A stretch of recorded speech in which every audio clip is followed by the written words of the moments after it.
There is the regular meeting of the City Council of the City of Trinidad, Colorado on Tuesday, February 17th, 2026 at 6:00 p.m. in the City Council Chambers at City Hall, 135 North Anima Street, Trinidad, Colorado, 81082. You can say the Pledge of Allegiance. Yes, ma'am. I pledge allegiance to the flag of the United States of America and to the republic for which it stands, one nation, under God, indivisible, with liberty and justice for all.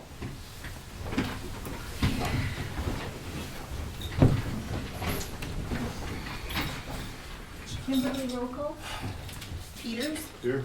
Rossetti, Here. Shu, Here. Trahell, Here. Venor, here, Williamson, Here. Michaels. Here. 2, approval of the agenda. Could I have a motion? Any additions or Correction. corrections to the agenda? No, I'll move to approve the agenda as written. Second?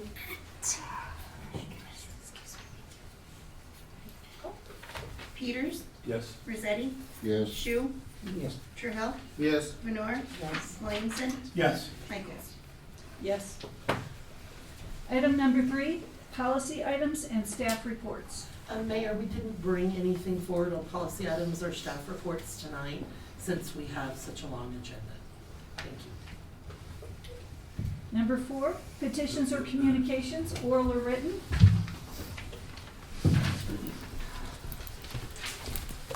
We did receive a couple comments on the utilities. One, a voicemail that said, how do you think people will be able to afford another increase in utilities? Give us a break, think twice, by Anonymous. And then we received written communication from Carlos Lopez. Dear Mayor, Council, staff, and citizens of Trinidad, I write today as an opponent of the utility rate increase in both residential and commercial uses. It was last year in January that I wrote in opposition to that rate increase, and here we are again. As a business owner who uses a commercial building to add diversity in our retail community, I strongly oppose the 7% rate increase for myself and other commercial users. We already have increases due to tariffs, insurance, and other costs of doing business. Now the city is going to change those who keep the community vibrant with shopping or service amenities bearing a higher rate than all other community utility users. My mother owns a laundromat and her utility rates are skyrocketing. As a result, she's having to pass these costs on to her customers. Customers who are already challenged with additional increases of cost due to inflation, among other things. Trinidad is already challenged with socioeconomic problems. We have already lost several businesses in the past few years. These annual increases are going to cost the city more of the amenities that keep it a community. People will pull out and go somewhere more hospitable for business. I ask that you pause this rate increase and find creative ways to build new revenue streams. Respectfully, Carlos R. Lopez, citizen and business owner in Trinidad. And then we have Larry Childs.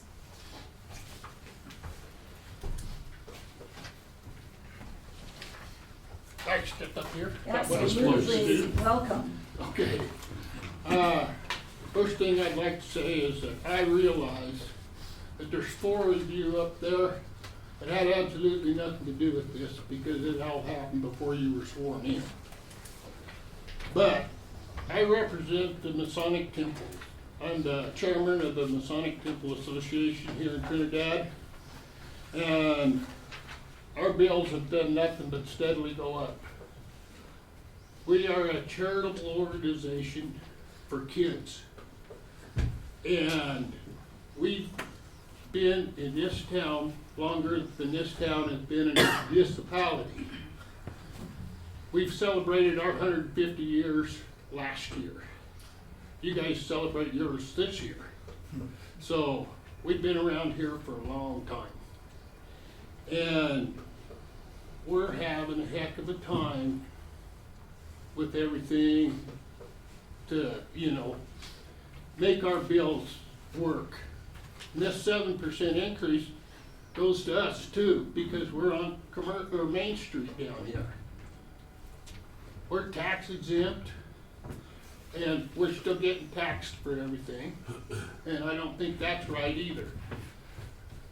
But we need a new roof on our building, bad, and we don't have hardly enough money to pay our bills the way it is. And I just can't figure out how we can keep going with these bills consistently going up all the time. We're gonna lose out. The city's gonna have this building downtown without no roof on it. What are they gonna do with it? Cause we may have to close the doors. I mean, we can't afford it. And I just, we give the Masonic family gives $7 million a day to the youth in this country. And, I'd hate for Trinidad number 28 to have to fold up, because that's hard on me. I've been a Mason for almost 45 years now, and I never seen nothing like this before. I got these bills here and I can't even explain them. I mean, we went up from when I started on this board, our bills were about $200. Our city bill was about $200. And now I'm looking at a bill here for $400. Ben, that's a lot. Now, I agree. We do rent the bottom of our building out. But they're on their own separate meters, their own gas, their own electric, and their own water. And I don't think any of us get any garbage picked up, but that's beside the point. But I just cannot understand how you guys could feel that, we can't afford these price increases. And I think there ought to be some compensation for a nonprofit organization to have to, bear these burdens. I mean, it's a bad deal. And that's, I would like somebody to explain to me this gas supply charge. That's $222 for us. What is the gas supply charge? Is that the gas we use, or is that the meters? 1 minute left, sir. I'm sorry. You have 5 minutes and you've used 4. So you have 1 minute left. Sorry. Okay, well, somebody's gonna have to explain this to me, because Larry. I'm very upset about it, and these charges are outlandish. You guys are gonna have a building that's not got a roof on it because we can't afford it. Mr. Childs, thank you for everything that you do for our community, and somebody will reach out to you to review that bill with you. Okay, All right, thank you. Thank you. Hugh. You're to one name, Hugh. All you gotta do is write down you already Hugh. know We me. call him Hugh. How are you today? Good, Hugh. Good. So,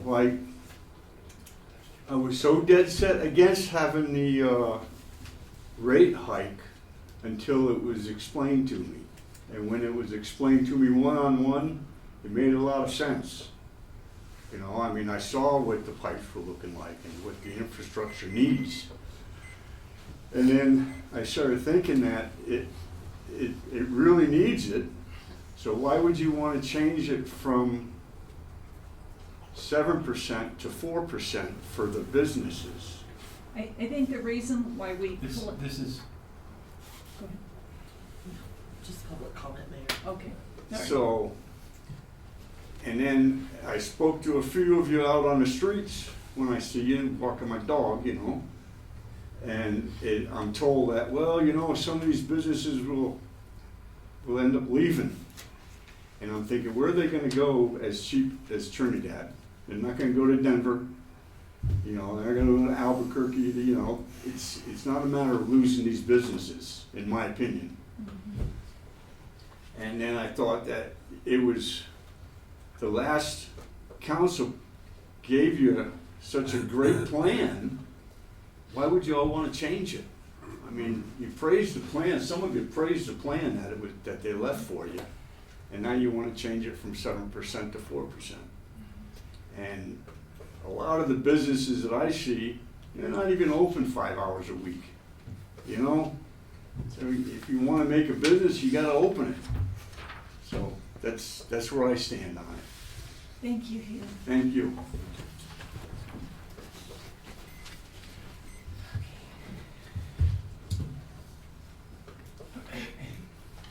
Item number 5, council reports.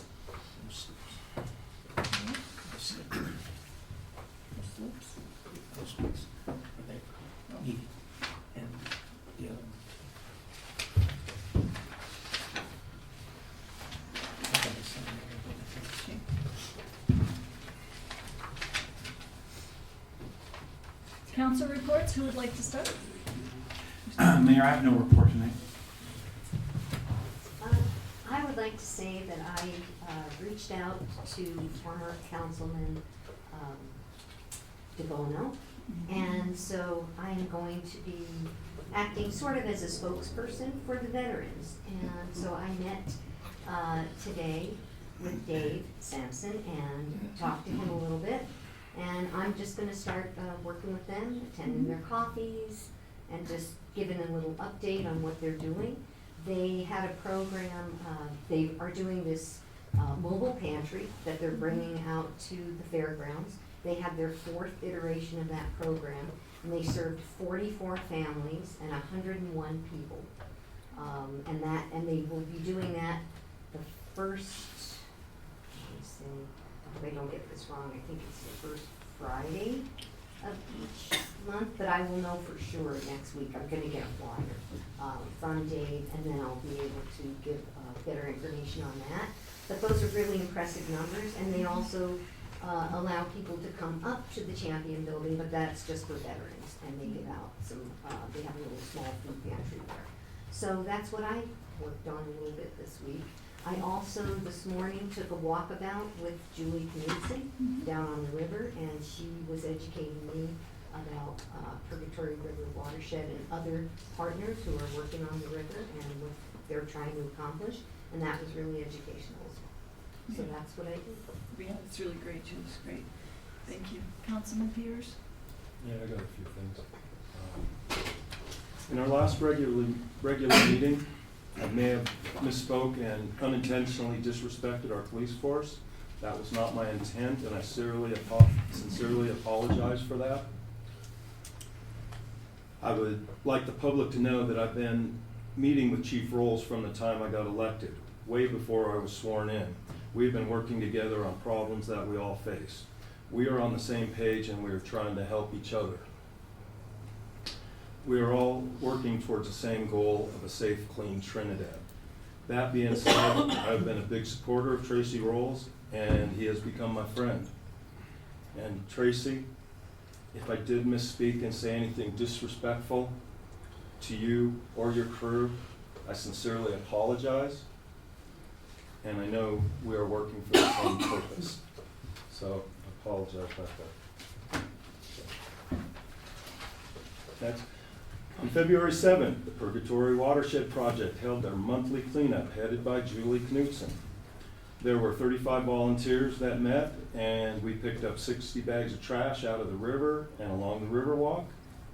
I'd just like to quote Julie on something. She said, "Seeing all the grassroots enthusiasm and passion in our river stewards who gave up their Saturday mornings to clean up our river and town was so inspirational and a great reminder that each one of us can make a difference in our local community." I actually love that, and I thank all the other volunteers that regularly come and help out. One more thing. On February 13th, last Friday, I met with a group called Colorado Health Network out of Pueblo. Colorado Health Network is an organization designed around harm prevention measures and to help promote safe practices that prevent the spread of HIV and other illnesses associated with needles and drug use. One of their services is used needle collection. 5 of their representatives of their team came down and we walked the river walk area near Chimino Park. They collected around 15 used syringes, miscellaneous paraphernalia, and garbage. They have volunteered to come back to Trinidad as needed. There's absolutely no cost to the city. It was a very positive meeting, and they were just super nice people. That's all I got. Thank you, Councilman. I am still working with the CCI Summit preparation with all the hotels in town. I attended the Fort Carson and Southern Colorado Working Group, which I thought was really great that the county scheduled it here at the city. So we got to have a little bit of city time here together. On February 19th, I'll be at History Colorado at the CML legislature. I attended the Keep Trinidad Safe meeting, which they're really coming up with a whole lot of additional tools to help people that have addictions in the town and advertising and marketing program. I attended the Kindness Initiative team meeting at Trinidad Middle School, which was facilitated by Claudia Terhill, and it's really beautiful in our school systems right now. They're trying to do a kindness initiative and going to each classroom and working right hard on that. I too attended the Riverwalk cleanup. I visited with the artist at the Mitchell Museum on the State Space Cowboy and the exhibit that was going to be happening in Trinidad, which was really fabulous. I went to the Trinidad State College Museum opening and I saw the new Henry's Loudon Archaeology Museum, and it is fabulous. Like, everybody, like, go. You can't believe that's in our college. It's amazing. I did receive word from Alana Blue through the city that was trying to preserve our folk history with Martin Bowden. I wrote her, Tara, via the city website as she wrote up, but it got kicked back. But I looked up that artist. Wow, what a fabulous artist that we should all know that came from here too. That was wonderful. And the police, I just want to say too, thank you for working with us all the time. I know there's a lot of bells and whistles and things moving right now, but we as a community are coming together to do the best that we can at every moment. I salute you, and I want us all to be together as a team. That's my report. Go ahead. Councilman Hill? Yeah, okay. Actually, I don't have an initial report, but I do have a request out of the public comments community. Possibly send someone down to the Masonic Lodge to see if there's anything going on there, and then help them with their bill, please. I will look at, I will meet with Mr. Charles. I can't speak to it until I have a meeting with him. I appreciate that, thank you. I have nothing to report at this time. I don't have anything. We have an opera meeting coming up soon, so we'll be getting a report back on that with the electric and solar farm, so. And I did also want to say that I know it's going to be in Tara's report, but the Main Street group did get a $5,000 in. You know, great for Krista and the Main Street group for what they're doing and all that, very much. Okay. I need approval for the consent agenda.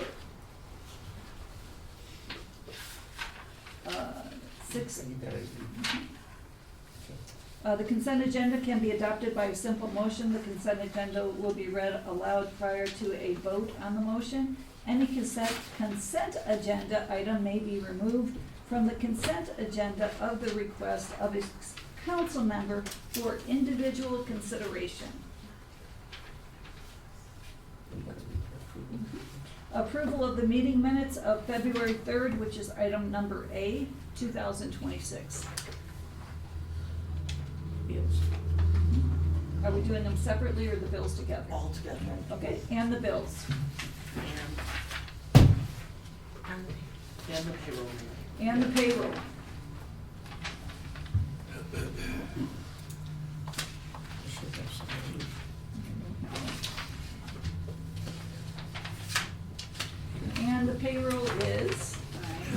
rated at this time.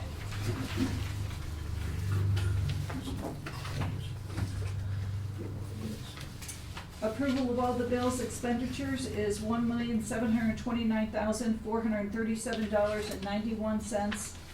And the payroll, We actually approved the payroll in Second. advance, so we Okay. don't have the number Oh, for you- you today. Make a motion that we accept the consent agenda. Second? call, Peters, Yes. Rosetti, Yes. Shu, Yes. Trahell, Yes. Lenore, Yes. Williamson, Yes. Michaels. yes. Item number 7, public hearings. Public hearing of ordinance for the purpose of adjusting the rates for electric service, power, and energy. I, second reading of an ordinance for the purpose of adjusting the rates for electric service, power, and energy.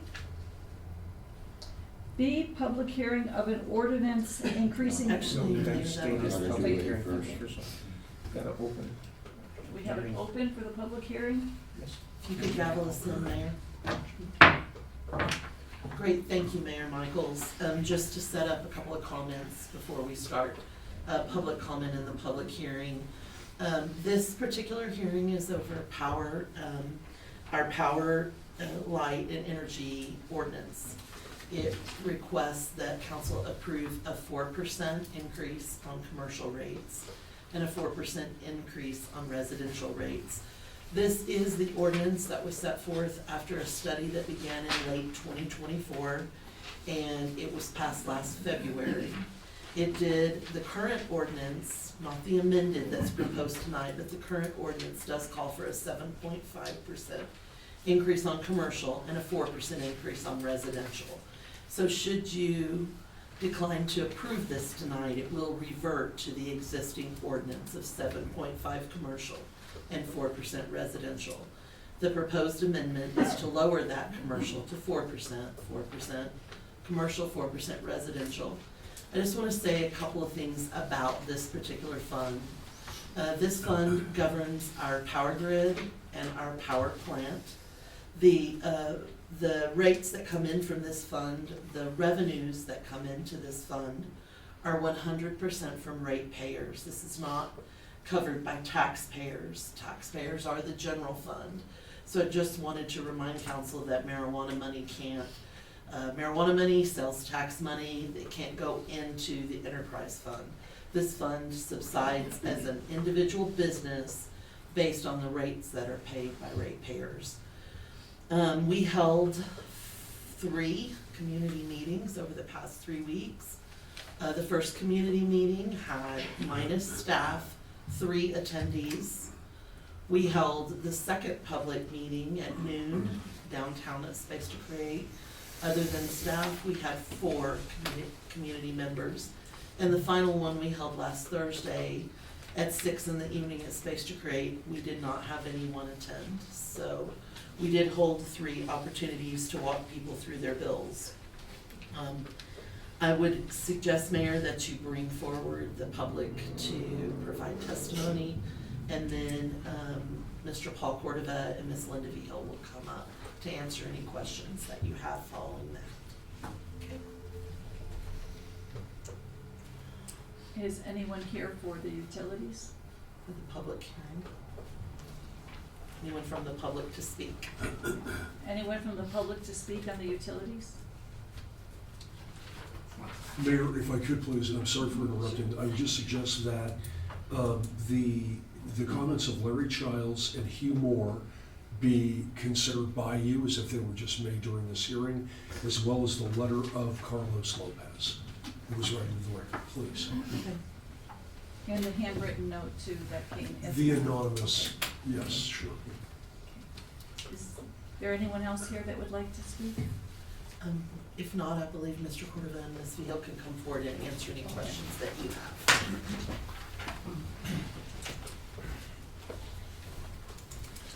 So we just would like to reiterate the purpose of the adjustments. Again, the electric is 4% both to residential and commercial. These adjustments are Rate increases are essential to keep our utilities self-sustaining. Our rates, as Ms. Marshall mentioned, they directly support our utility funds and enable us to continue providing safe and reliable services. Common denominator with all the utilities is we've got an aging infrastructure. Our systems are requiring ongoing maintenance and upgrades to ensure that we can provide reliable service. Inflation, rising costs are impacting our operations and our maintenance. Regulatory and compliance requirements, it's just insane. I think it's important for all of us to remain proactive with these rate adjustments to help avoid future crises or service disruptions. Of course, delaying action could lead to higher costs and greater risks down the line.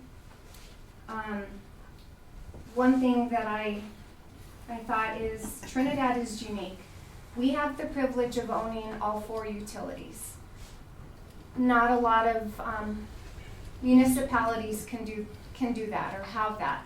You've got private companies that own either their electric or own their gas, even own the water as well. So we are unique, and I realize it is a hardship. It's a hardship for everyone, including us. We are ratepayers just as well, just because we work here. We have family, parents that they have to pay these costs as well, but it's needed. We need it to sustain our infrastructures, and all 4 utilities, we've got aging infrastructure. Yeah, and the price of materials has just skyrocketed. Crossarm, an 8-foot crossarm 2 years ago was $100. Now it's $289 for last year. That's not even 26. Copper wire 2 years ago was $330 a foot. Last year is $1150 a foot. And just like Linda said, we're lucky to have all 4 of them. If the cities for some reason couldn't sustain our utilities and it goes private, then you have no control over anything, because they're there to make a profit. They're not there to just get by. So, any questions I can answer? So, do you have available to you currently, just for the public record, after, if this increase goes through as written, do you have where we fall for comparative electric systems? Do you have any of that available for this evening? I do not, but I can get that. I actually received, because we're looking at our electric ordinance to see if we need to revise or anything like that. But I got one from the city of Lamar, and we are lower. Our monthly charge is lower than what they charge. The kilowatt usage, I didn't get a chance to look at it in detail, but ours is slightly higher on the kilowatt usage, but their monthly charge is higher and ours is a lot lower. All right, then I do know, just with basic comparison, from some neighboring electric utilities were appreciably cheaper in the kilowatt hour. So by comparison, we're still competitive, I would say. And I think it's important to note that the way that this rate increase is developed is the electric department is taken as a standalone entity, correct? Correct. And the money to operate it is evaluated versus the money that's come in. And over a number of years, there has been a shortfall. And so what we did as a pre-existing council, because the statement tonight, there is 4 people up here that are new, absolutely. But as a pre-existing council, we took that shortfall and amortize it over a number of years going forward. That's But correct. to your point, we are not operating a for-profit electric system. What we are operating is a system that equitably distributes electricity to every end user, or at least that's the goal. Yes. And we take every effort that we can to make sure that it's managed in the best way possible. But it all boils down to the electrical plant is responsible for generating its own revenue to ensure its own survival. So this, as written in the past with the 7%, this is to eradicate years-long deficiency in funds. So it's based on money that's generated versus money that's used. So that's my comment on it. Thank you. Anyone else have any other questions? Councilman Trujillo? No, the only thing I was trying to remember was, and it's just it's in line with Councilman Williamson's statement that I believe even going with this, we still are not operating in the black, correct? Correct. So with this increase, we're still looking at a $256,000 shortfall. Yep. That is correct. And I apologize, I did put, what I have displayed on the screen here, little cheat sheet, I guess, so to speak, but I did put it at your place settings. May I ask one more question, Mayor? Yes, absolutely. So, if it's appropriate to completely divorce the comments from any names or addresses, and maybe leave them within context of business or residential, during the customers' reviews of bills, can you discuss that? What the findings were on the electric side, what an anticipated change would be? We anticipate the overall bill from all utility increases, not just electric, is between $8 and $12 per month per customer. Okay. That's the total of all 4 utilities. Based on the hardest use month? Residential. Residential, thank you, Ms. Field. Okay, so of the bills examined, the yield was $8 to $12 per month. For the residents. Okay. For the all 4. Were there, for all 4 utilities, were there any businesses involved in that evaluation? We have Yeah. one business that's yet to come in and follow up with Ms. Field, but we did figure their bill. But you did give us a pretty large business in one of your layouts to us. It was like a huge business. I did, I had some sample bills that I had pulled. Can you Tried- discuss that for the public record, just so that we can read it into the public record? Sure.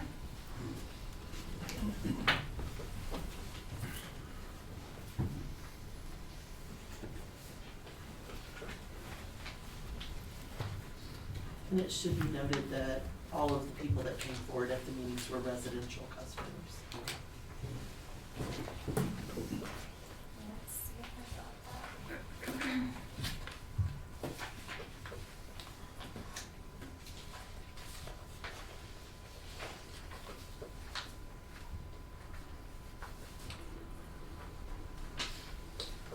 So I took a commercial, so in the electric, we have 3 billing categories, but 2 in the commercial. So we have the general electric under the commercial, and then we have the electric with demand, which is the large light and power. So for this particular customer that I pulled, they had a usage of 5,393 kilowatts. Based on that, their current bill, let's see, How many square footage was that building or that business? I do not have that Okay. information. Okay, that's okay. Just- But it's, I'm just trying to relate, like, what is that kilowatts versus a small business? I don't know. and it's tough because there's other factors that come into play. This was, one of the restaurants that I pulled. Okay. So the current, bill was $825.47 plus taxes, I didn't include that, with the proposed 4% increase based on the same usage, that bill was going to increase to $858.59 plus taxes. So there was a net difference of $33.12. Okay, another bill that I used, this is a commercial bill, large light and power. It's their usage. Their bill was $13,696.05 plus taxes. With the proposed 4% increase, it would increase to $14,241.69 plus taxes, a net difference of $545.64. The difference is with this billing category, the large light and power, this is a different meter than a regular commercial building or commercial account, the General Electric. The customer has that electric if the demand, if they needed that demand, it's there, depending on their usage. So for a normal, what most of our residents, a normal 1,000, 2,000 square home, how much difference would that be? So the residential customer that I had figured out, and what I did is I actually went through our billing system and I pulled all the, like, the top 5 users for residential, General Electric, and large light and power, and that's how I pulled these bills. So for the residential one that I pulled, that fell into that category, their current bill was $182.23 plus taxes, just their electric. With the same usage, 4% increase, their bill would be $189.48 plus taxes. So it would have been a net difference of $7.25. And one of the customers that I helped complete and just kind of go through his entire utility bill, we did a winter month and we did a summer month. The winter bill was like $11 and some change difference with the proposed increase. The summer one was $14 and some change. So based on his usage at this particular time. Does anyone else have any questions?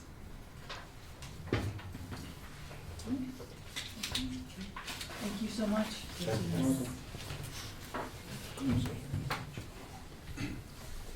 The hearing is closed. Now we need a motion to talk about it.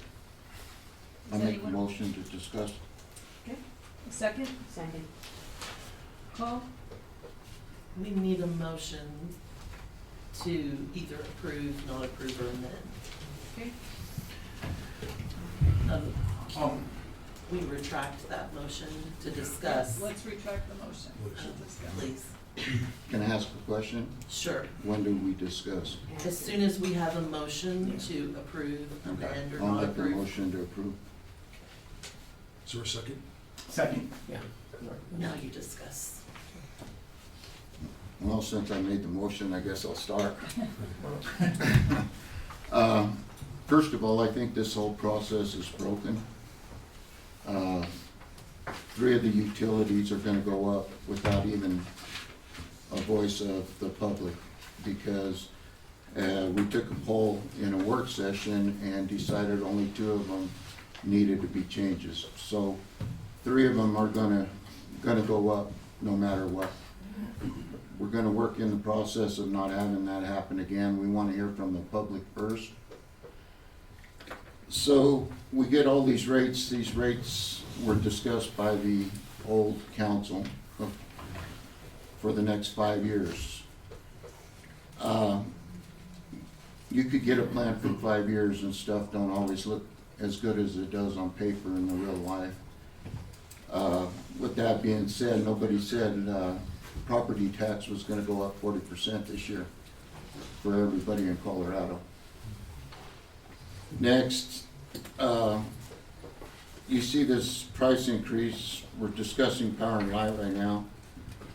And all I've heard forever was bad infrastructure. We gotta fix our infrastructure. We had this rate increase last year, if I'm not right, but I didn't hear one thing that was improved in our infrastructure of last year's raises. I haven't heard a single plan of what's gonna be. We're raising rates. I don't understand why it's costing more this year to run a department when you haven't did any infrastructure improvements or planned any.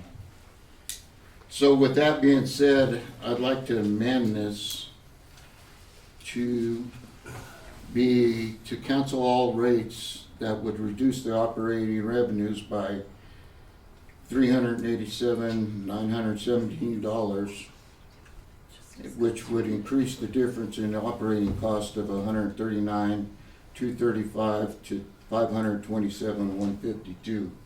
And like I said, with this being said, it's gonna happen again next year, but it's gonna be a lot different. So just by doing this, I think it's helping the public out a little bit by not increasing the rate on this specific utility at this time. Thank you. Okay, discuss. I'm curious, so, I'll dig into this just real quick, if you don't mind, sir. So, if you're proposing we cancel the rates, and then next year, what would the potential increase that you'd be proposing? We discuss that.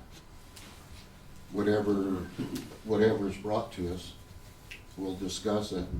We'll let the public know before we take a poll and get their opinion. We had no idea what was coming to us. We got the information, the four of us got the information 6 hours before the meeting. We don't even know what the 5-year plan was. We've never seen it. I've never seen it. We don't even know who did it, what it says. So how can we vote on something we don't know about? Because I'm thinking if we go by and this is just an assumption, if we go by the projection, we're looking at a 14% next year. Because we'd be looking at doubling just to play catch up. Well, they're going to have to prove to us why it costs that much. Because like I'm saying, we're talking about infrastructure. That's what we were told. Understand. What's being done. I haven't heard one thing that's been done. So that's where I'm coming from. Open.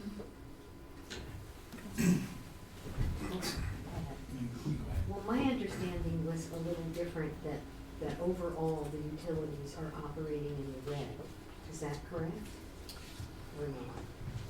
It is correct. Okay, so I don't think it's solely for infrastructure, but I think that that's a big part of it. If we're not even meeting the fund levels that we need to, then we can't improve the infrastructure is what I'm guessing. And I do know that we had an onboarding session, and I remember that onboarding session, and I remember Mayor Michaels asking a really pointed question of every one of the directors, and the question was, what keeps you up at night? And every one of those directors gave an example, although I'm sorry I don't recall them now, of a critical need in their utility, either the substation or the Sopris pipe, or I don't remember what the gas was, but they all had an answer. So for me, I do understand, and I was not pleased that I had to make a decision in such a short time with such limited information. That was hard, and I didn't appreciate it, and I do think we should work on how that doesn't happen again, and fix the ordinance so that maybe that doesn't happen again for anyone. But overall, with what I've learned since, and looking at the funds, looking at the funding levels, looking at some of the photographs, especially of the water department. I visited that water tank twice now. I visited before they started doing the remediation work, and then, well, not before, but the sandblasting and stuff, and then after with some new things that they have found. So there's a greater need. So with that, I just want to say, yeah, no one likes this, and I don't think we have a lot of time, but I am comfortable with what I know, approving this modest increase for this year. So that's where I'm coming out. So, if I may, Mayor. Ms. Marshall, we've already asked, but I do want to corroborate it. The electric utility specifically has been, is, and even with this rate increase, will continue to operate in effectively in the red. Yes. So, it's incumbent upon council. The other thing I would say is the books in whole of Trinidad are subject to outside CPA firm, correct? Annually. And that report is in effect part of the public record, although it is reported on to council as well as to city management, correct? It lives on the website. Right. So there is a demonstrable effect or result of the electric utility operating in the red, and previous council, this isn't intended to be self-serving, but we have tried where possible, and I don't remember that we did it in the electric fund, but some reserves were put towards, and Frank may remember that, he has a good memory for that. Some of the reserve funds were put towards reducing the negative balance, and then that remaining balance was amortized over several years. That's how this works. And the intention was to move forward and put the electric system in a position where it will be self-funding. We're still competitive with other electric utilities, especially considering we're a not-for-profit cost center. I mean, if we want to see expensive electricity, let's let our electric plant degrade or electric fund degrade to a point where we have to become privatized, and then we're going to see exorbitant price increases. So it's, as everyone has said here, we up here, we have to look at the same rates. The electric bills that have been discussed, actually the bills in total that have been discussed, while no one wants to pay any extra dollars a month, they have been, I would say, surmountable for the majority of individuals. We're talking, I believe you said $8 to $11 a month on residents, and then the one that I remember was a $38 bill for a commercial, but that was an $800 bill, going up by $38, so a low percentage. It's our fiscal responsibility to ensure that this is sustainable. And I would say too, and Councilman Shu can speak to this better than myself. Sorry to keep putting you on the spot, Frank. But when and where possible, we do everything that we can do to lower costs to our constituents. And this may be self-serving, but that lowers costs to ourselves too. So one thing that I can think of is we are bringing in the solar plant. That's still proceeding? Yeah. So by bringing in the solar plant, we're shaving peak power here. By shaving peak power, we're lessening, quite frankly, a very expensive transmission gap between Tri-Power and Trinidad. The last plant miles have to come in on San Isabel, and that's one of our most costly transmission points. So to dissect this piecemeal and say that we shouldn't do the rates tonight, I've said this before when we started this process, if we don't pass this tonight, we are kicking the can down the road. That can is going to become a bucket, that is going to become a barrel, and the next time we kick it, it's going to be an anchor. So anything other than, I would suggest passing it at the 7, but that seems unpalatable and impossible. So I would strongly advise that under fiscal responsibility of our office, that we would pass this as written. So for sake of debate on that, Councilman Williamson, the 7% doesn't take us out of the red still. So that was never there. The only way to get us out of the red is to take both utilities up to 8%. That's residential and commercial. And that seems to be the only scenario, I believe, that would take us out of that. That's correct. So that's an 8% increase to residential and an 8% increase. That puts us into the black finally.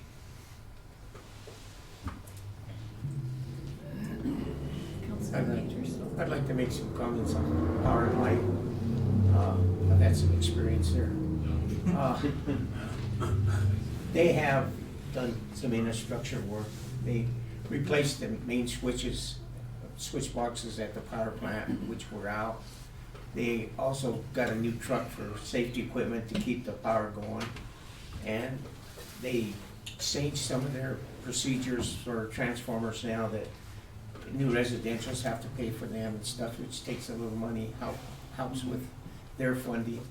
And it is very difficult to maintain the lines and stuff in that. And I think they've done an outstanding job. Some of the stuff is really old when I was there. Like I say, some of the lines should be changed out to 13.8 instead of 4160, but that takes a lot of money. I think they're trying to update stuff as much as they can. And the substation is a real important deal that we need to get done. And we did put money into that, and we're looking for a grant money from the government to finish that. And I think that'll make a big improvement for us in that. And it just takes a lot of money to get some of this stuff done, not only for power and light, but all the utilities. And we have got a real substantial rate on our, through ARPA with actually we got a decrease in revenue. And that kind of helped, and it's pretty stable now that our rates are not gonna really go up. It's mostly stuff that we need for our infrastructure and keeping the operations going. So I think that even though I was on the other council, we didn't really try to jack the rates up with anybody. We tried to do them the best way we could, and they explained all this to everybody, and that's how they explained it to us, and that's why we voted for it. And I actually think this is not really too bad a deal for the way expenses are going up in that. And so I think we need to pass this and get it out of the way and then see what happens in the future. But they are trying, and it's really a tough job for the whole city and the council. It's hard for us to vote, and I can understand your feeling just as much as we are. We have the same feeling. We still have to pay the same bills. And I hope everybody kind of understands that. We're just kind of making the tough decisions that we can and doing the best what we can for the city. We need to have power.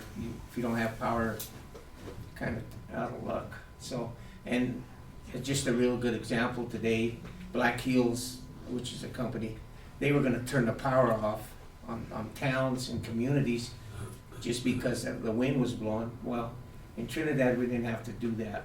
So it makes a big difference to own our own utilities. And I think all the utilities do a great job to keep things going. So that's my opinion. Thank you, Councilman. Councilman Peters.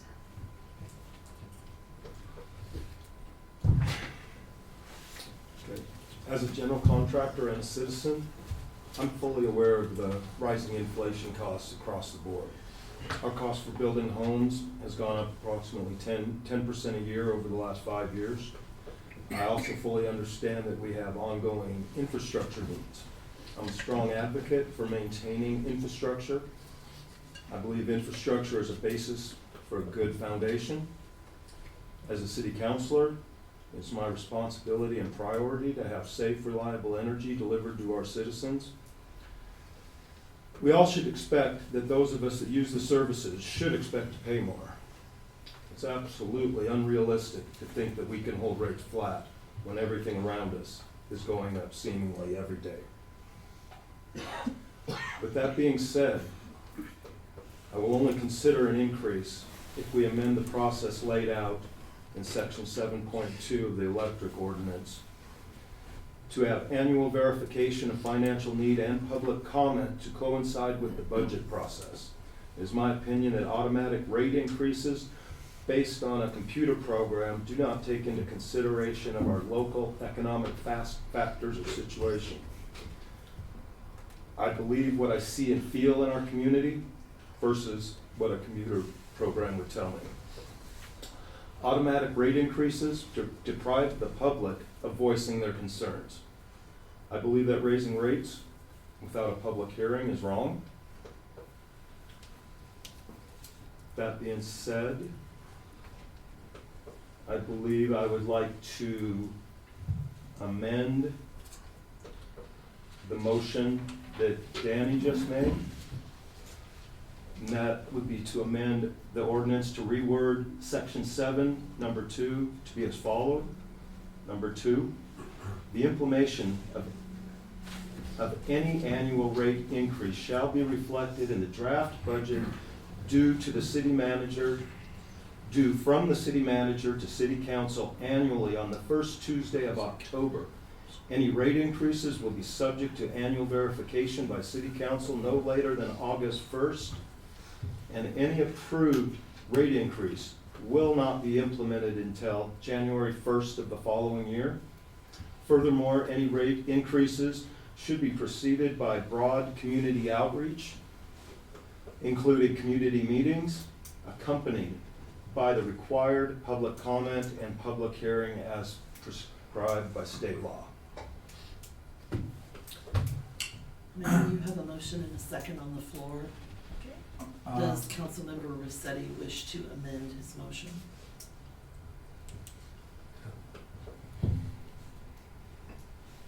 I'd go ahead and agree with Tim. Who seconded? Ms. Williams. Aaron, do you? Question? Can I ask a question? He's amended his motion. Okay. Do you second that amendment, that change? Okay, we don't have a second. Well, Second. okay. Okay, I can't. Okay. Can I There say? we No, go. you were thinking about it, I'm sorry, yeah, so motion second.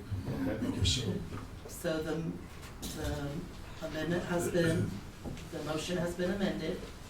Can you, for clarity, please read the amended motion?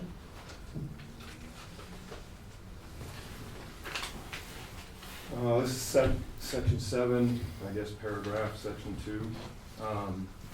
The implementation of the rates identified herein shall be reflected on March 1st, 2026 utility bills and those thereafter, subject to annual verification of financial need no later than February 1st. All commercial rates herein shall be increased by 7.5%, reflected on the March 1st, 2027 utility bills and those thereafter, and increased 5% on March 1st, 2028 utility bills and those thereafter.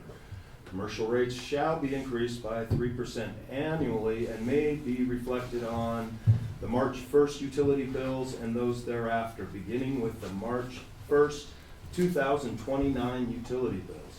Residential utility bills dated March 1st, 2026 and those thereafter shall be subject to and reflect an annual increase of 4%. Residential utility bills dated March 1st, 2029 and those thereafter shall be subject to and reflect an annual increase of 3%.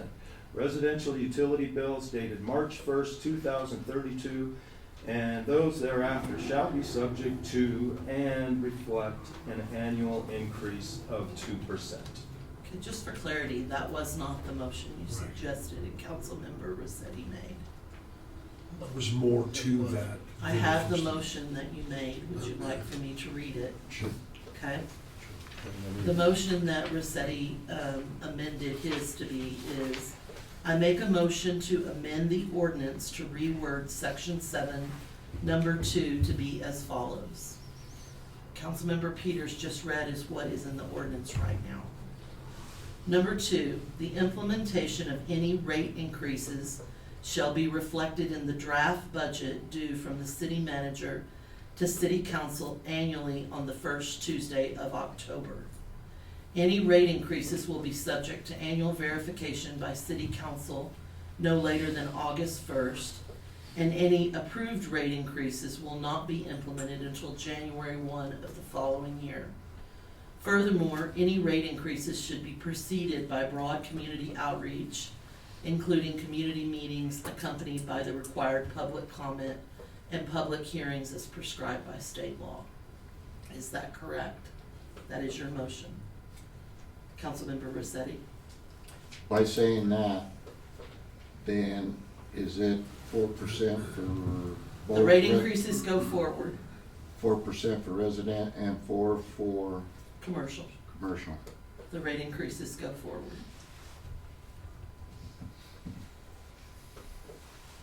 Well, if I can't have 0, I'm not gonna charge the customers more, so.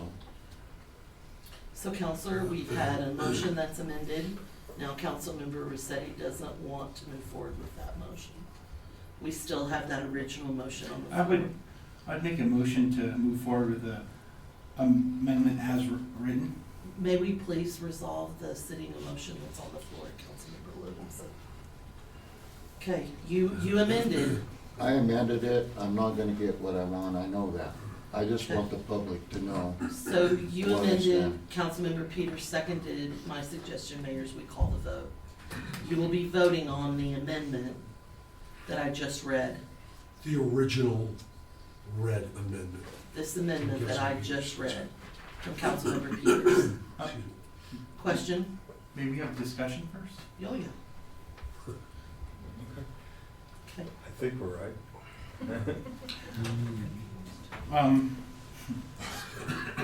Can you outline how that differs from our actual? Yes, it pulls out the dates and the changes annually. So it would go forward with 4% commercial, it would go forward with 4% residential, but it would not put you in automatic 7.5 and 4% moving forward. It would require that you verify annually if a rate increase was needed, and you would set that percentage.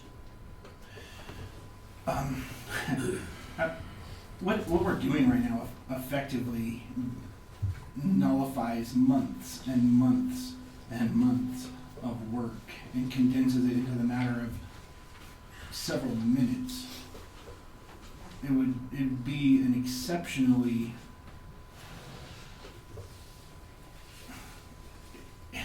I would strongly urge we vote no to whatever that is and allow the motion as written to move forward. It's nullifying an incredible amount of work on the part of many, many individuals. And to say that the rate case is prescribed, allowed, and encouraged by a computer model is erroneous. And it still requires council to verify and vet the need for it to move forward. So I would strongly urge a no vote to whatever that is and entertain a motion to follow to pass the ordinance as written with the current 4% on both. Mayor, the only comment that I would make on behalf of staff is we haven't had a chance to workshop this. And so it's certainly your purview to vote on this amendment. But other than a conversation between Councilmember Peters and myself, I have not had time to meet with staff on this proposed change. Question, if if we move forward with a vote, and please vote no, we can still proceed with the amendment as written. Yes. So you'll vote, if this either gets retracted and we don't vote on it, or we vote right now. If it does not pass, another motion may be made. I'd urge you to retract that motion. I mean, it's fine. Councilmember Rossetti? Okay, Councilmember Peters, you still second? Can we still discuss? Yes. Okay. Yes. So I understand, I think I understand the reason behind making this motion. My reticence to vote on it is because just like we had 6 hours to walk in and try to grasp the other stuff, I have now had 5 minutes to try to wrap my head around what you just said. And while I can see where you're going with it, and I appreciate it, and I do think that we need to look at this ordinance and we need to amend the way it triggers and the dates and how that works. I can't really speak to if this is gonna be the best way, because I just haven't had enough time to process it, and I don't even have it in front of me to parse it. So that's my only concern with doing that. I would say, since we're going to be moving forward with the increases anyway, if we pass this, this motion that you just proposed, that we just, I am agreeing with Councilman Williamson, that we just use the ordinance as we have amended it and proposed it to the public already, go forward with that, and then take to task amending the ordinance language for the triggers and when these things go into effect later. Madam Mayor, just for clarification, very quickly, if we move forward with the rate increase and as it's worded and stated as it is now, is there anything preventing us within this year, before anything comes through, that we can revisit this language and modify it as staff sees fit? Staff plans to bring this forward this summer, Thank you. all 5 ordinances. Thank you. Thank you for that. And just to verify, if we weren't to do anything right now, there would be a higher increase for business. What we're doing is actually keeping it at a level 4% versus what it already states at over 7%.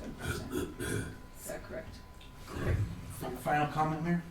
Please, I'll urge a no vote on this so that we can make a motion and a second on the original. It's undoing an incredible amount of work. Please vote no. Okay, just for clarity, you'll be voting on the amendment as read, proposed by Mr. Peters, and read aloud. Okay? Okay. Well, Peters, Yes. Rossetti, Yes, Shu, No. Truhill, No. Madore, No. Williamson, No? Michaels. no. Okay. The motion fails. Mayor, you may call for another motion. I understand also what Tim was doing, which is great. We'd like to visit that this summer, but I'm looking for another motion on the table. I make a motion for the ordinance as written. Second. Discussion. Discussion?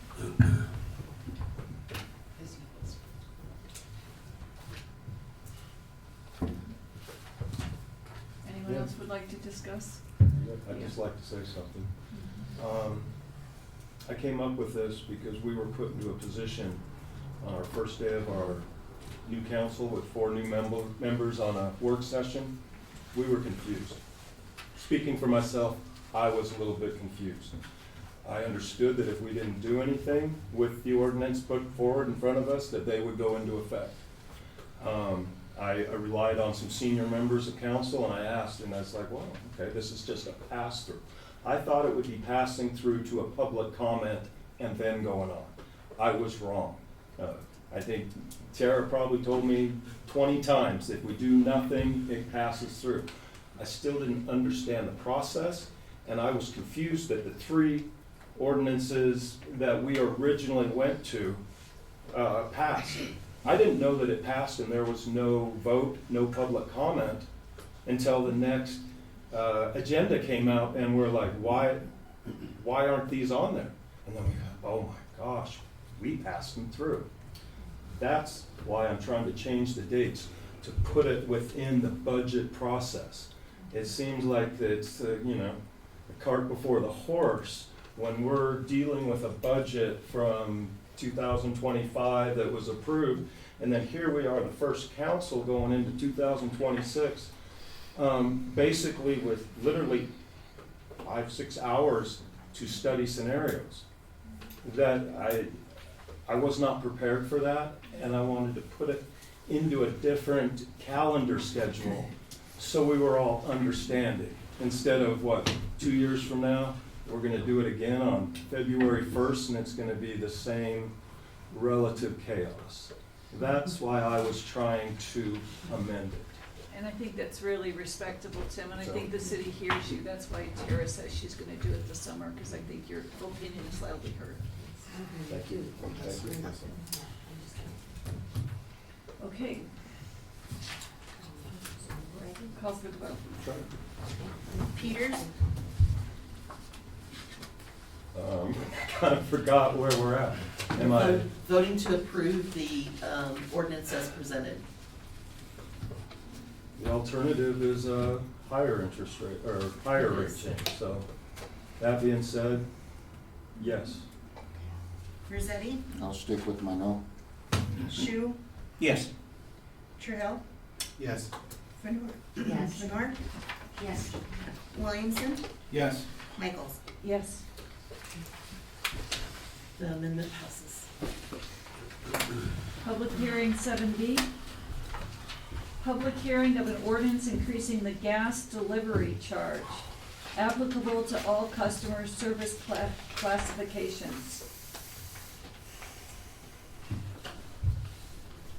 Second reading of an ordinance increasing the gas delivery charge applicable to all customer service classifications. Thank you, Mayor. This particular public hearing is on the gas delivery charge. The gas delivery charge ordinance sets forth 2.5% annually on the gas delivery charge. During the work session that we've referenced on January 12th, council realized that that gas delivery charge of 2.5% would bring in approximately $33,000. Council requested that we double that to be a 5% increase to bring in approximately $66,000 and bring the gas fund into the black. So what you'll be voting on tonight, what you'll be looking at is an amended ordinance for a 5% change. If you approve, gas delivery charge goes to 5%. If you don't approve, it goes back to 2.5 on March 1st. I believe you may, and please invite the public to speak on this matter. And then Mr. Steve Carreau and Linda Villa will come up to close the hearing. Is there anyone here that would like to speak on the gas delivery charge? Okay. Linda and Steve, you're up.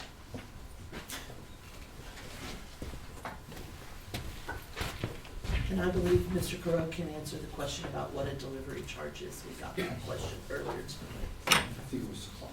Oh, thank you. Thank you, sir. So, good evening, Mayor, Council. I'm here to ask for your approval for a 5% increase to the gas delivery charge. That would be basically per 100 CCF, it would be a $1.10 increase to that charge. So $1.10. For every 100 CCF, that's what we bill as. We bill in 100 CCF. So when you look at your bill, it says you used 250 CCF, 300 CCF. So for every 100 CCF, it's a $1.10 increase. And so on an average home with 1,000 to 2,000 square feet, how much would that be with heating with gas or Approximately at $2 a month $2? during the winter months on their highest usage. Okay. Is what it averages out to.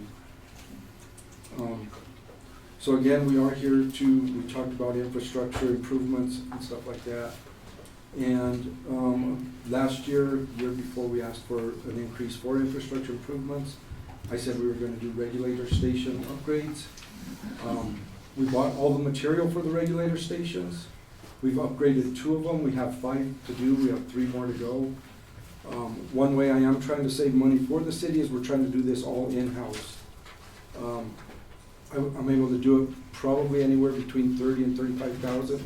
If I keep it in-house, if I go out and let a contractor come in and do that, we're looking at about $120,000 to $150,000. So we are trying to save the customers money by doing it in-house. We have our guys trained. The one problem we do have is we have a turnover in our department of welders, and it's hard to get a trained welder and get them trained to do that, and that's why it's taken a little longer than I wanted to do. So that's one of the things that we have done with the money that we got from the last rate increase. We have replaced lines. We did probably about 2,500 feet, which is almost half mile of new pipeline on First Street. That was all funded through the gas department budget, so that's all new piping. That had been an area that had been problematic through the years that I've been here. So we do that. We do a lot of training. Like Linda said, we have a lot of regulatory compliance that we have to follow, which costs a lot of money. I know I gripe about it a lot, what we have to spend, but bottom line is that's all for public safety. So that money is going in for keeping the public safe. Over the last 2 weeks, we had 3 pretty scary incidences with human life in danger that we had to respond to, and one of them took a little while. We had to evacuate some people, find where the gas leak was getting into their house.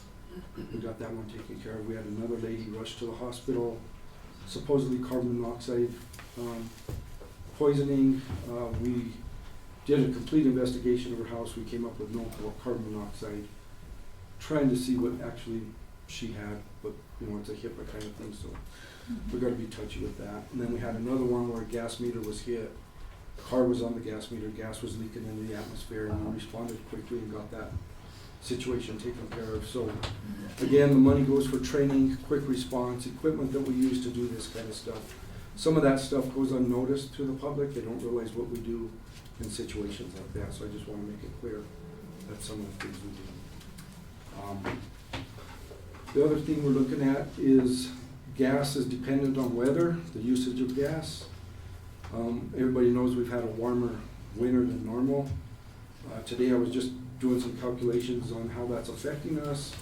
Just to let you guys know, for the month of January compared to 2025, 2026, we were 137,000 CCF less this year than we were last year, which equates to about $30,000.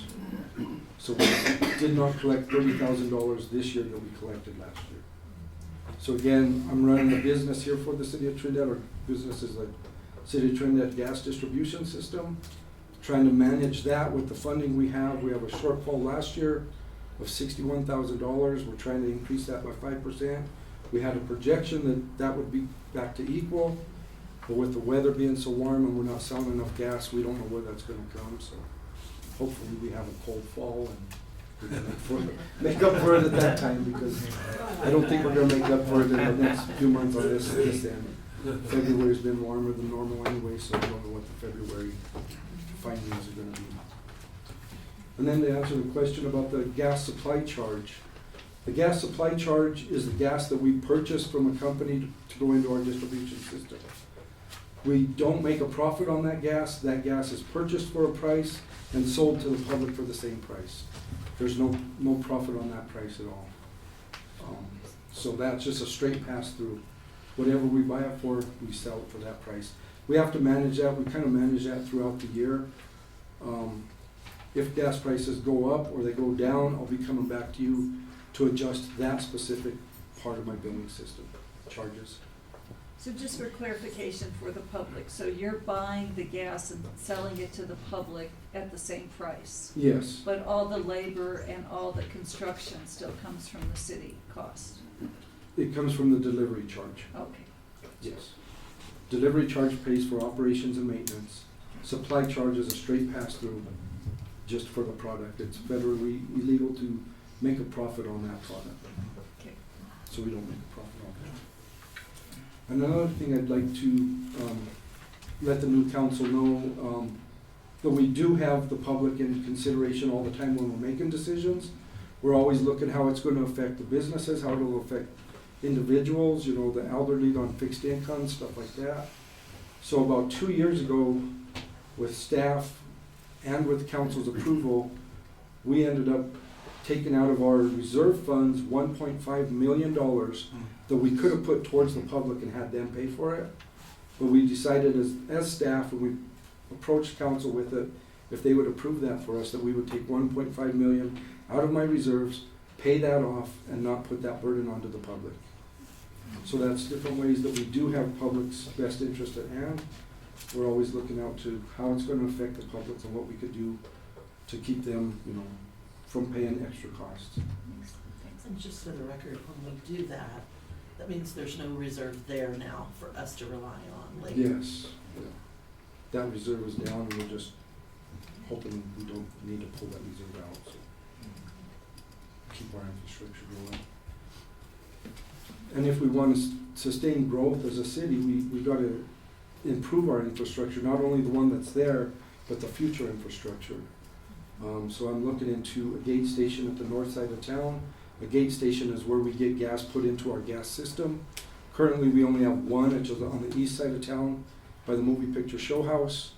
By the time the gas gets out to Industrial Park, the pressure is dropping with the supply going up in Industrial Park. You know, we'd like to get another gate station on the north side of town so we could sustain growth in Industrial Park for the future. So we're always looking towards the future. I'm looking 20 years ahead, trying to see where we can improve our infrastructure at that point.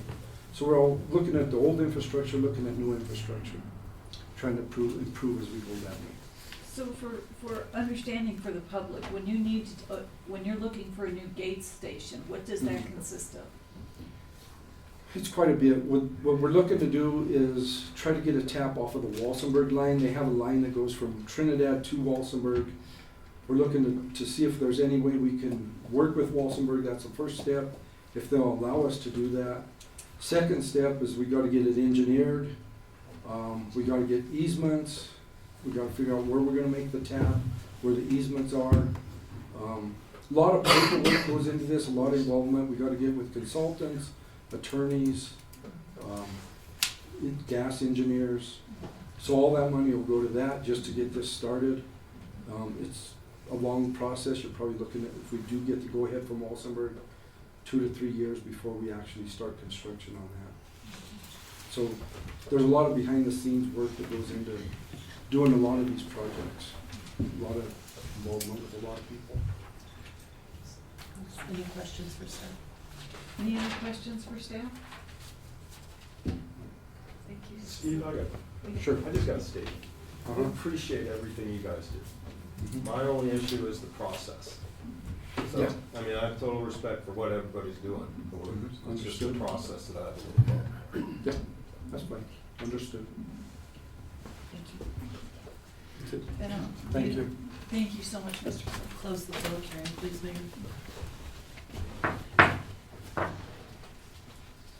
I'm looking for a motion. I make a motion for the ordinance as written. I'll second. Discussion. Discussion?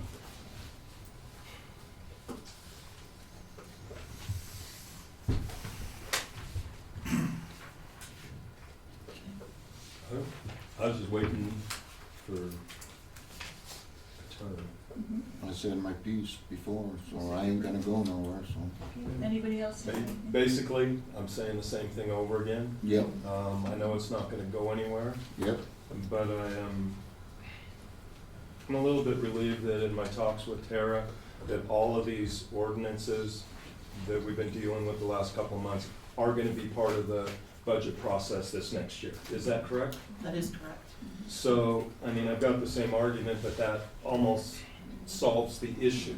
I never want this to have happen to any other new city council members in years to come. That being said, no, we're not voting, so that was just a comment. Right? Okay. Okay. Comment? Any other comments? Any other comments? Okay. Call? Peters, Yes. Rosetti, No. Shu, Yes. Trahell, Yes. Lenore, Yes. Williamson, Yes. Michaels. Yes. And ordinance passes. Thank you. Number 8, miscellaneous business. A, boards and commission interviews. We have 2 interviews, Mayor, on the communication. The first is Mr. Michael Aragon. Madam Mayor, I'd like to recuse myself from being for this interview for the Housing Authority. Thank you. Thank you, Councilmember. Mr. Aragon, you're up.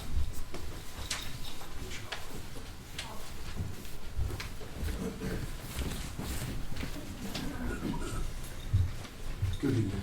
Good evening, Mayor, Council.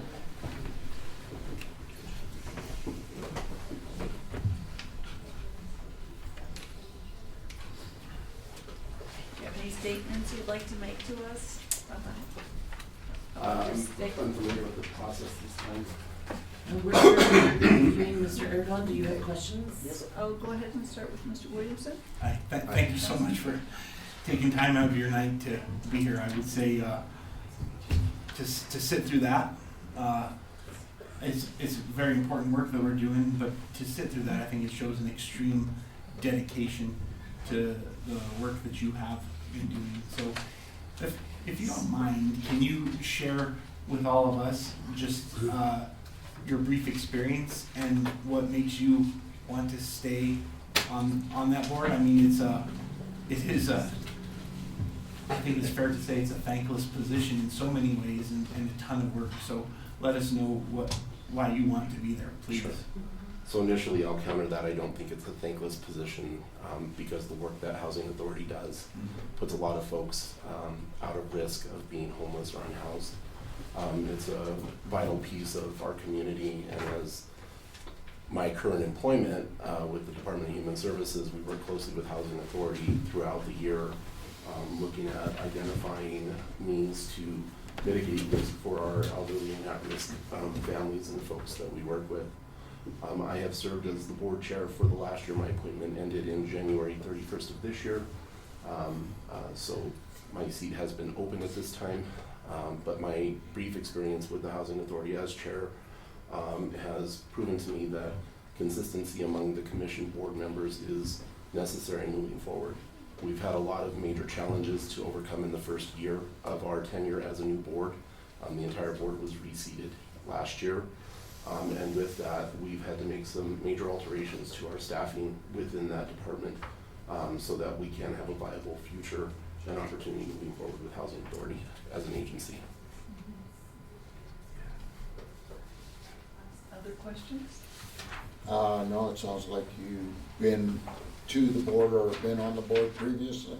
So in the last year, yes. Yes, so you know what it entails and have time for it. Correct, yeah. And one of the things that, I would point out to council is that Housing Authority is a very unique board to sit on because you're not only dealing with local government, you're also dealing with federal regulations, and HUD is very specific as to what can and can't be funded in those projects that we have. We have a significant number of units, 196 total housing units throughout the city of Trinidad. Many of those were built in the 1960s. They are aging as well. So as a board, we're looking at how, as an agency, can we update those to keep those viable for that. One of the other bigger challenges we have is our Cortisone Square. It is not a HUD-funded program. That was a housing unit built in 1983. It has significant degrade on the building itself. There's been a lot of maintenance and upkeep, but we're patching with Band-Aids with something that really needs a tourniquet in time. And so Housing Authority has a major challenge on its hand with keeping funding coming into that. Okay, I just want to thank you for stepping up. Absolutely. I guess one of my questions would be, there have been so many conflicts on that board in the past and the whole revamping of the board. How would you handle a current conflict on that board? Well, I think we've had, as a new board, we've had a great rapport with each other and with our sitting executive director right now. The board has been very collaborative in the last year. I think we all walked in very blind to what we were going to encounter in that, as 5 brand new board members. But I will say that our decisions have been unanimous, and we've supported each other and our staff throughout that process. Anybody else have any questions for Mr. Aragon? If I may ask a follow-up question, Mayor? Mhm. What, just briefly, what past experiences, in your opinion, make you uniquely qualified for this board position, especially considering the interaction of funding sources, actual day-to-day activities and required directions that you make? What past experience makes you uniquely qualified?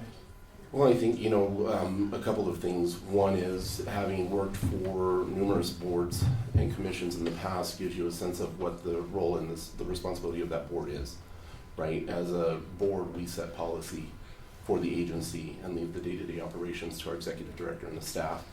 But we also are brought into specific nuances, just as in any of my previous jobs and my current employment with the county commissioners, and understanding kind of what our role is and maintaining that level of decorum and process with the board members so that we're not overstepping, that we are providing guidance to staff effectively, and that we are allowing them to really make that agency shine. And I think that understanding that role is most important to any board or commission that you serve on. And I would say you were appointed about a year ago. What do you feel like is one of the most things that you're proud of or excited about that the board has done this last year? I think the main thing is the transition in our leadership with staff. We identified a deficiency, we addressed that deficiency appropriately, and we have installed a new executive director who has already proven to increase accessibility for at-risk folks in our community in a much quicker turnaround time than previous boards have. Yeah, thanks so much for that. Who is that? Kathy Adams.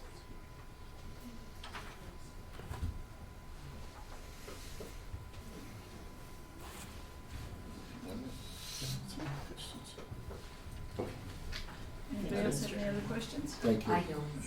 But may I ask one more question? Absolutely. What, say, I can't think of the best way to phrase this. In your opinion, how important is a continuity, actual knowledge of past experience? How important is that to the future board's operation? And I would suggest that you would be in a unique situation to bring that. Can you speak a little to that point? Well, I think in observation of the events here this evening, when you have new board members who have all been seated at the same time, it's very difficult to maintain continuity because we're building that continuity from the ground up. At this point, I think we were, in my position, only given a 1-year term because we had to stagger so that we didn't have all 5 rolling off at the same time. In time, though, they will. And having that past experience to bring forward to new members, to educate them as they build that skill set, but also to maintain that continuity for staff more than anything, is the most important part of that piece. And so my position, whether I am appointed again this evening or not, is that whoever steps into this role maintains that continuity moving forward so that staff don't feel the effect of that. That's where it really breaks down, is at the staff level. Thank you, Mr. Eric. Mm-hmm.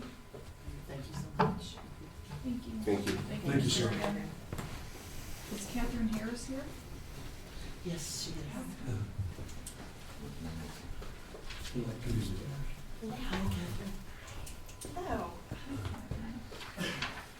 I, just hearing that, I would like to comment, if that's okay with you. The continuity factor I think is so important that when you are creating a team, there are certain phases, people will refer to it as storming, forming, and then performing, and it takes a lot to get there. So I really appreciated the listening into that and hearing those comments, and just very qualified. So if you have questions for me, but I think there's a very well qualified person right there. So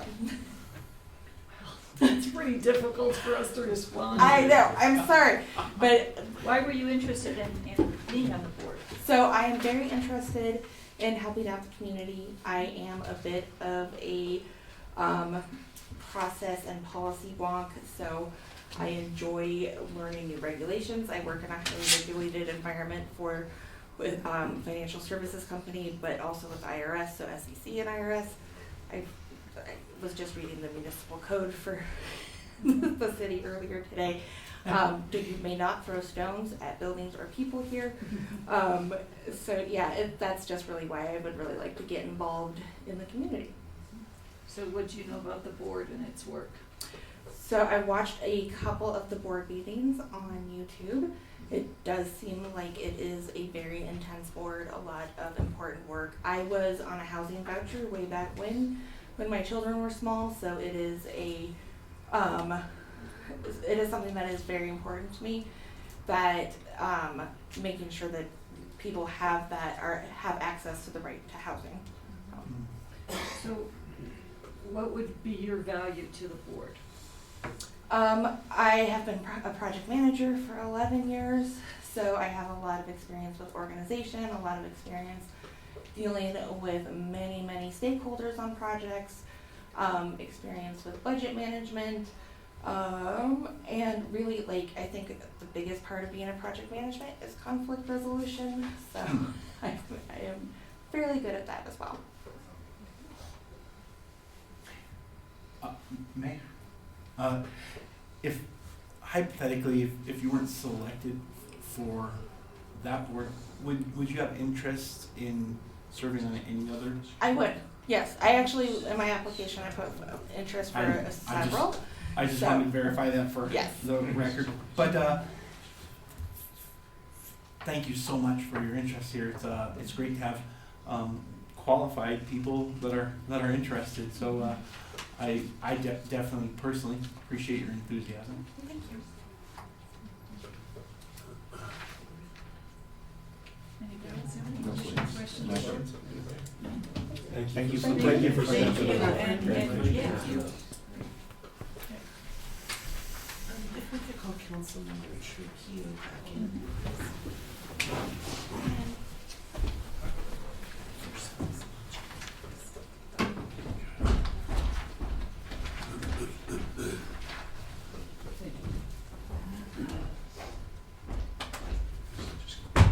I didn't know how far you went. You went very, thank you.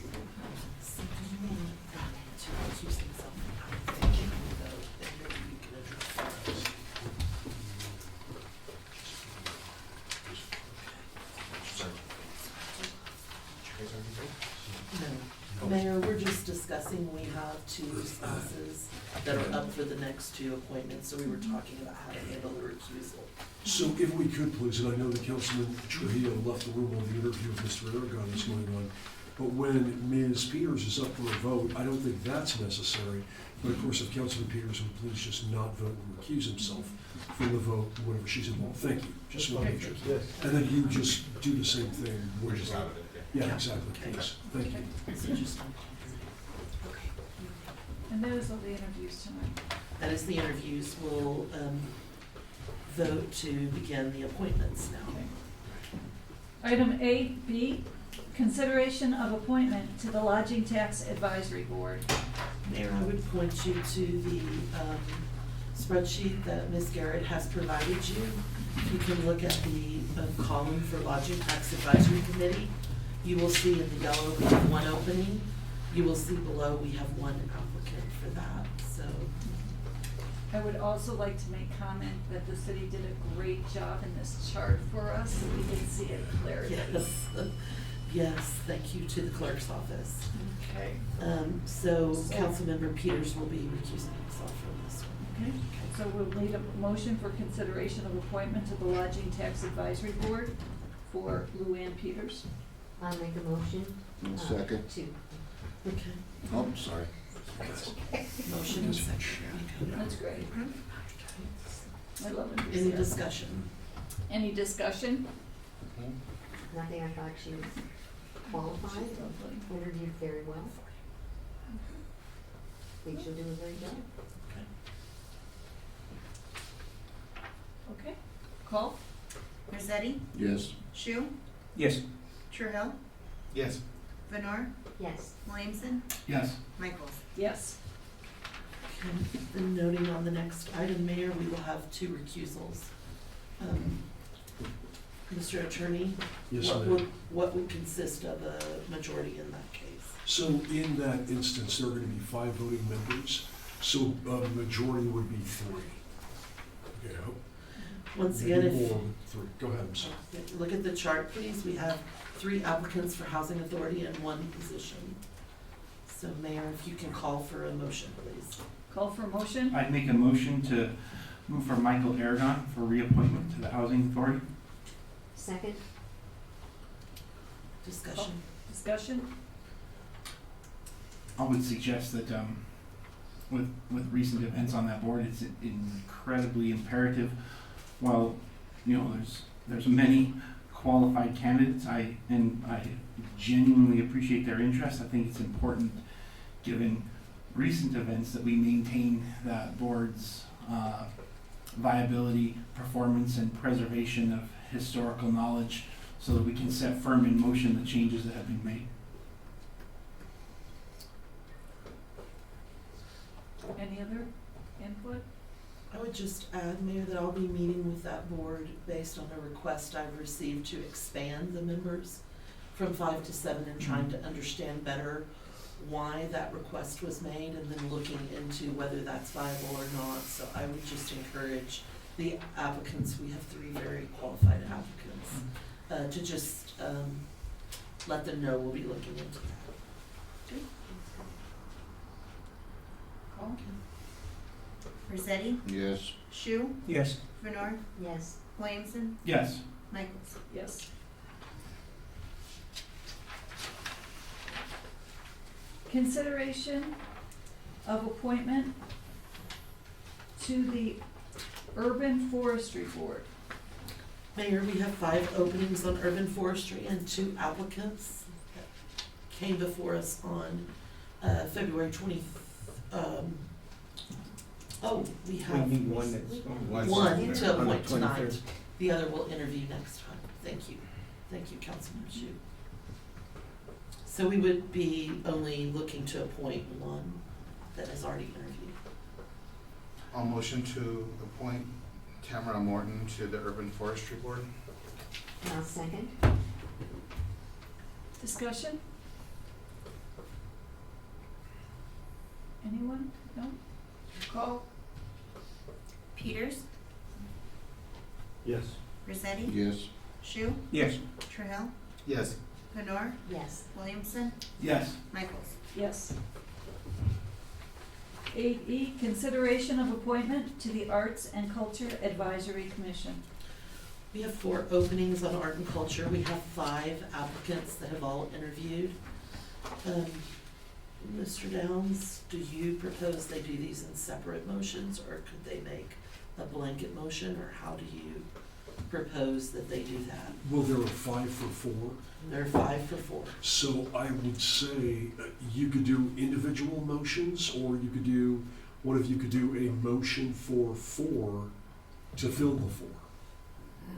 Does that make sense? Yeah, difficult, but yes. Yeah, Yeah. so whatever you would prefer, but you do it one at a time if you'd rather.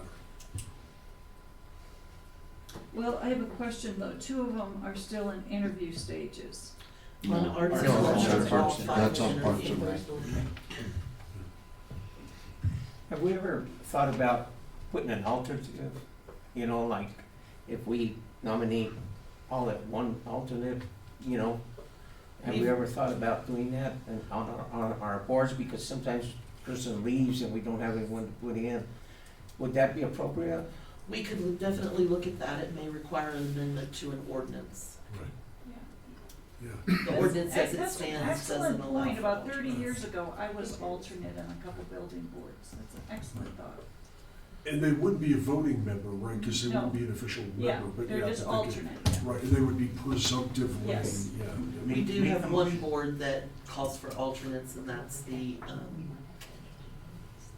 building, the code of, I just lost the name of it. Appeals? Appeals, thank Yeah, you. sure. Thank you.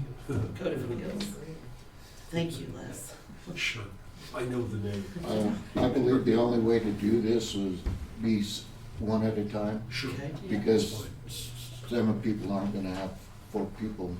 That's fine. So, We accept that as a methodology. Yeah. Thank you. So I'll make a motion, I motion for Debbie Berry to be on the arts and culture. Second. Second. Discussion? Call? Peters, Yes. Rossetti, Yes. Shu, Yeah. Trahell, Yes. Bernard, Yes. Williamson, Yes. Michaels. Yes. Next. I would like to make, not me make a motion, obviously, but I would like to point out, I think it was Barbara, that's already sitting on the board. Are there any other here that we should talk about that is already currently sitting on that board? Richard Alfred and Barbara McKnight sit on the board. I'll make a motion that we put Richard Alford. Second. Discussion? Call? Peters, Yes. Rossetti, Yes. Shu, Yes. Trahell, Yes. Bernard, Yes. Williamson, Yes. Michaels. Yes. I'll make a motion for Judy Voorhees to sit on the Arts and Culture Board. Second.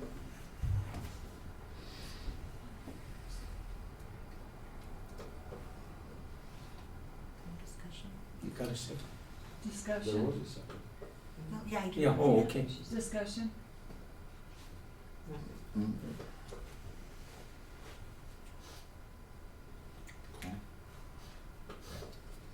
Anybody have any discussion? Peter? Yeah, well, I just wanna say,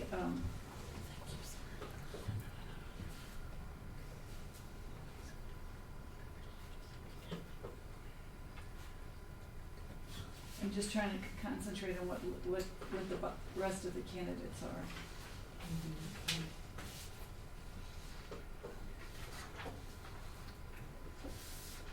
Okay, call. Okay. Peters, Yes. Rossetti, Yes. Shu, Yes. Trahell, Yes. Bernard, Yes. Williamson, Yes. Michael. Yes. Have we, So we have 2 We candidates have left. one candidate. I'd like to make a one- motion for Bab McKnight. She was a character, I like it. Second? No second it. Discussion?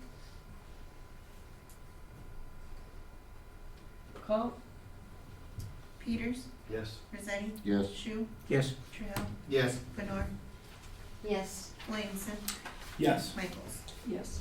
If we could reach out to Elizabeth to see if she'd be interested in any other boards, I'd appreciate it.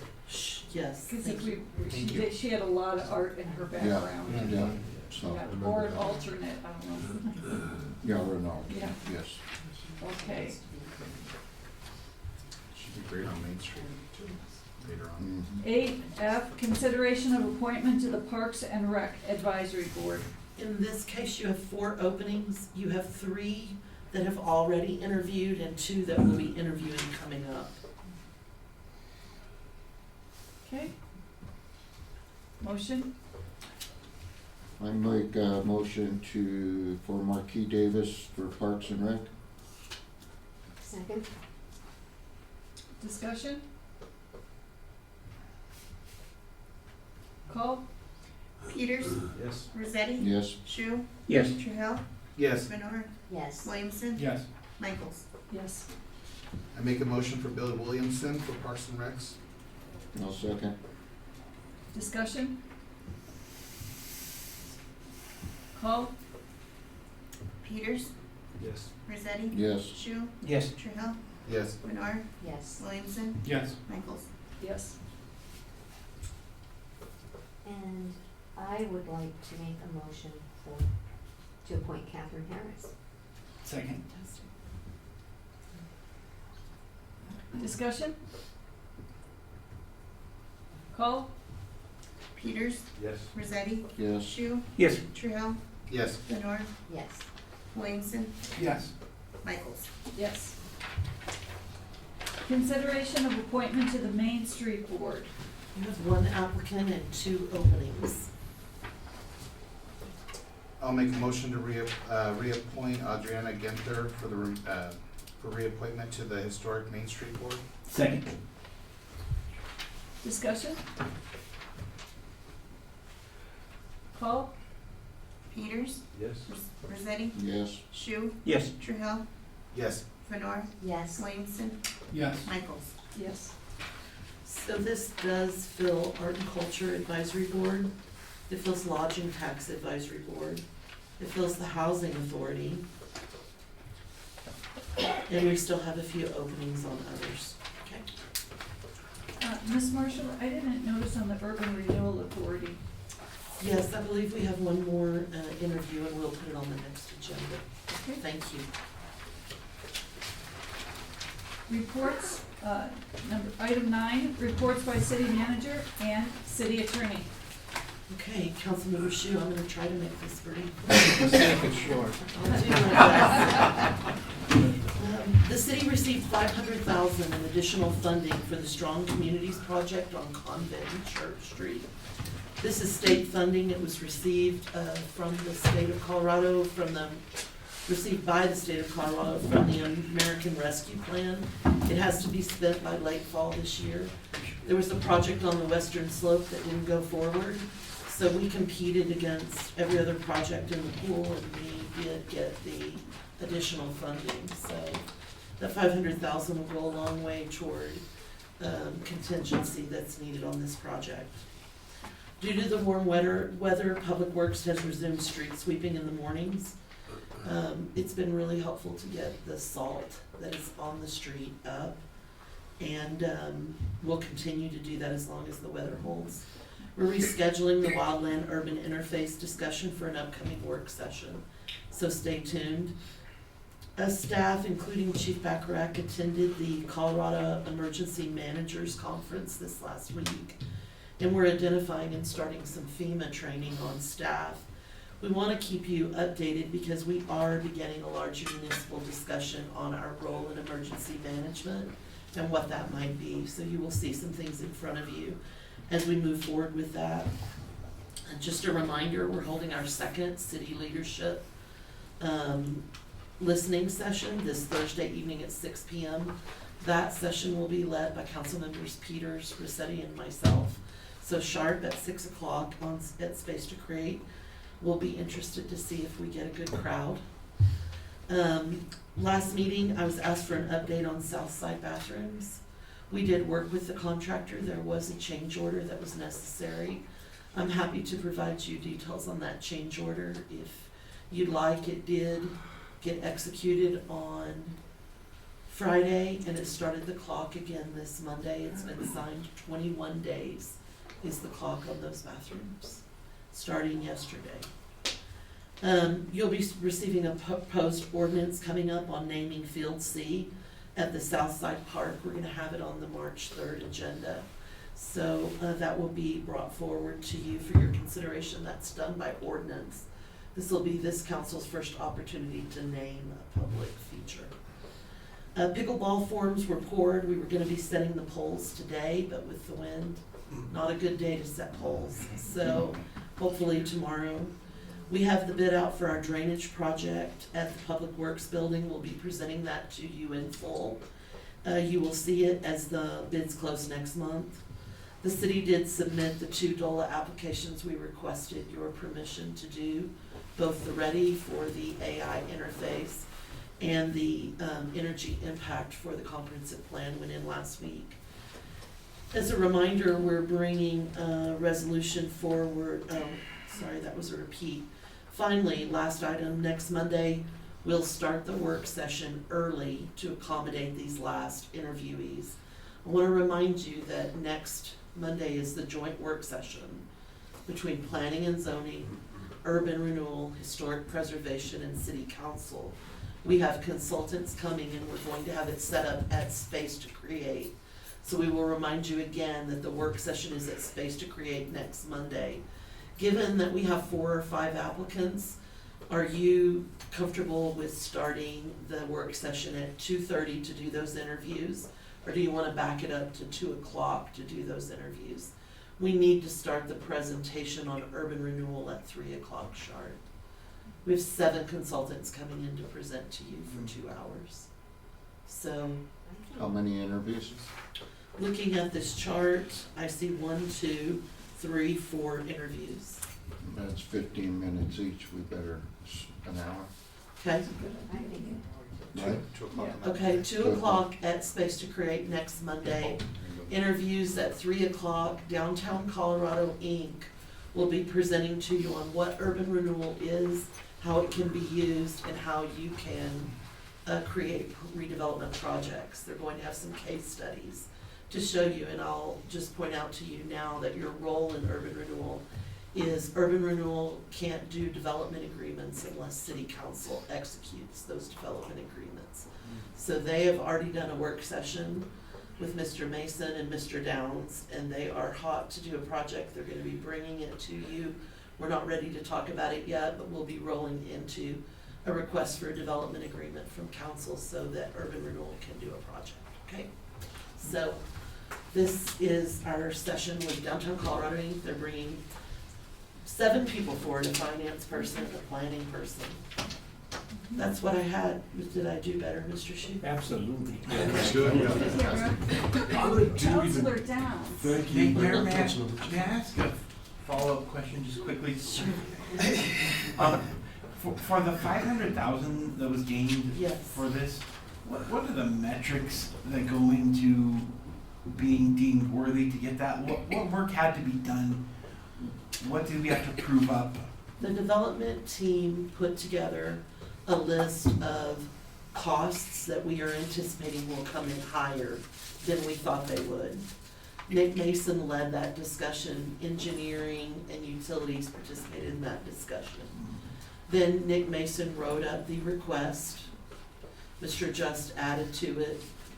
I added to it.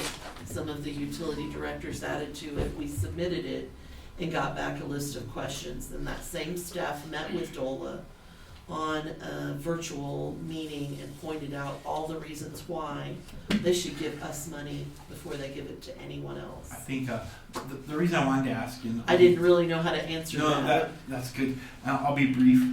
But the reason I wanted to ask is, and it's unfortunate that some of the people who are here tonight that are understandably and rightfully concerned about rising costs, it's unfortunate they're not here, but it's so easy in your report to go past and say, hey, we got 500,000 and on to the next. And I know you are very proud of your team's accomplishment, but I think it's important to note the effort that went into it and the fact that you guys had, for lack of a better way to explain it, all your ducks in a row to be able to capture $1/2 of $1 million that we as a city don't have to expend for that project. So Right. we thank you for that.